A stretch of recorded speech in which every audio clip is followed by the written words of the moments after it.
Press जागरण में आपका स्वागत है और मैं हूं कुंदन कुमार। कल एमएलसी उम्मीदवार की घोषणा कर दी गई है राष्ट्रीय जनता दल के द्वारा, और जिस घोषणा के दौरान माले सीपीआई थोड़ी सी दुखी दिख रही है और इस पर चुटकी लेते हुए दिख रहे हैं बीजेपी और जदयू के नेता। जहां पे फूट की खबरें आ रही थी एनडीए में, अब एनडीए वाले कह रहे हैं कि महागठबंधन टूट रही है।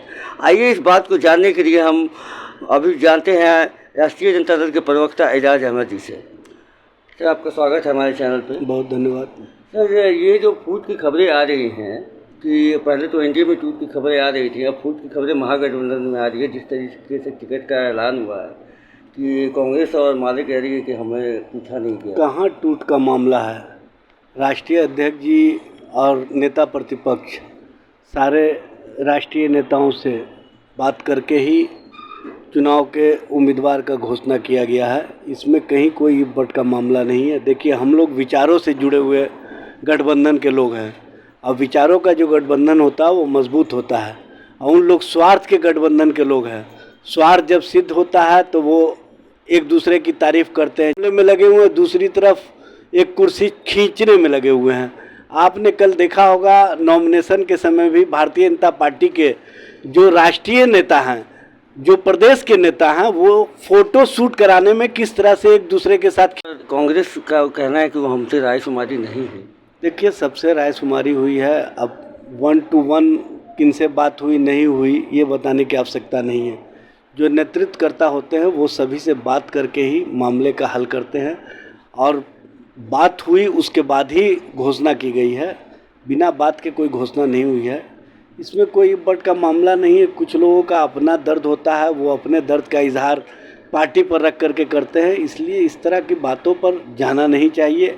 इस तरह की बातों को प्रचार में लाने से भी कोई फ़ायदा नहीं है। जब ऐसी स्थिति होगी तो नेताओं का अपना बातचीत होते रहेगा और वो बात बढ़ते रहता है।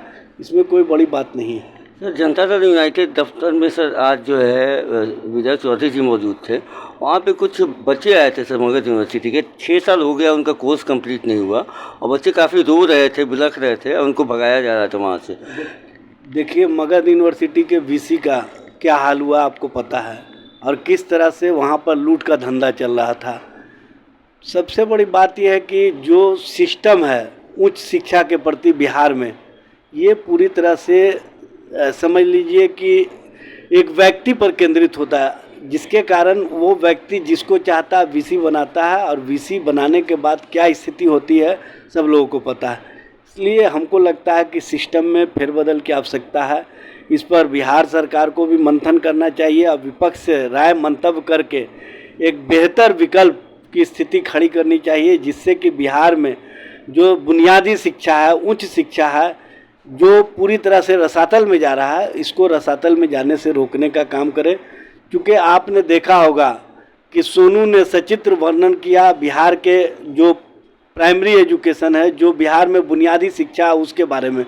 और अभी नेशनल अचीवमेंट रिपोर्ट भी आया है कि 83% 5वीं कक्षा के बच्चे शिक्षकों के साथ अट्रैक्शन नहीं कर पाते, 88% 8वीं कक्षा के बच्चे, और तीसरी क्लास के बच्चे 81%।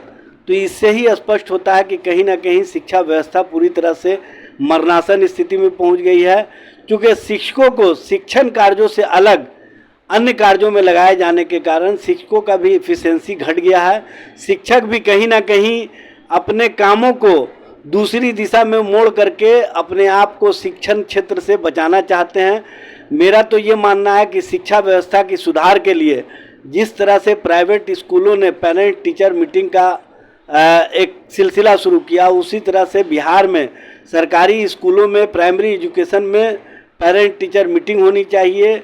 उसके रिपोर्ट के आधार पर जो शिक्षा समिति बनती है, उस शिक्षा समिति को रिपोर्ट जाए। शिक्षा समिति के माध्यम से जो बिहार के डीओ हैं, जो एसडीओ हैं, जो कलेक्टर हैं, उन तक मामला पहुंचे, और उसके सुधार की प्रक्रिया में जो सरकार के स्तर से काम होना चाहिए वो काम होनी चाहिए। सिर्फ और सिर्फ इतिश्री कर लेने से या सोनू के साथ फ़ोटो शूट करा लेने से किसी का भला नहीं हो सकता। शिक्षा के भला के लिए सोनू से अलग जा कर के ये सोचना होगा कि उसने जो मुद्दा उठाया उस मुद्दे को गौण नहीं होने दें और बिहार की शिक्षा व्यवस्था की सुधार के लिए सरकार सजग होकर के सत्ता पक्ष और विपक्ष से बेहतर राय लेकर के, आम लोगों से बेहतर राय लेकर के जो शिक्षा और शिक्षण के कार्यों में शिक्षक हैं उनको अन्य कार्यों से अलग किया जाए, तभी जाकर के बिहार में बुनियादी शिक्षा मजबूत हो सकती है। और उच्च शिक्षा के लिए जो वीसी की नियुक्ति की प्रक्रिया है उसमें फेरबदल की आवश्यकता है, तभी जाकर के बिहार में उच्च शिक्षा भी सुधर सकता है।